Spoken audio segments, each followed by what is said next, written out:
اعوذ باللہ من الشیطان الرجیم بسم اللہ الرحمن الرحیم۔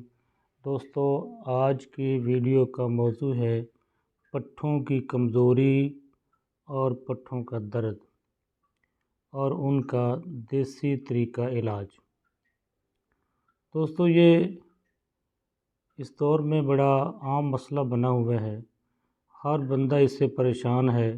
ٹانگوں میں درد ہو رہی ہے، کمر میں درد، پٹھوں میں درد، اور مختلف طرح کی گولیاں کھا کے مریض اکتا جاتے ہیں، اور اس کا مستند اور مکمل طور پر علاج جو ہے وہ آپ کے گھر میں موجود ہے۔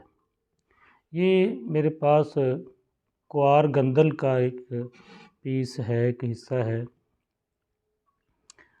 آپ مٹن قیمہ لے لیں اور یہ کوار گندل کا جو اوپر سے چھلکا اتار لیں، اس کا گودا نکال کے ہم وزن قیمہ اور کوار گندل جو ہے اس کو اتنا پکا لیں جتنا آپ آسانی سے کھا سکتے ہیں، کیونکہ دوائی کے طور پر استعمال کرنا ہے۔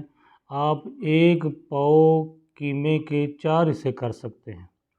رات کو یہ پورے اپنے ادرک مرچ مسالے کے ساتھ بنا کر بڑا ٹیسٹی بنانا ہے، اور یہ گودا اور اس کے ساتھ جو قیمہ ہے ہم وزن بنا کر رات کو کھا لیں، اور اس کو کم و بیش بغیر ناگے کے 2 ہفتے تک کھانا ہوگا۔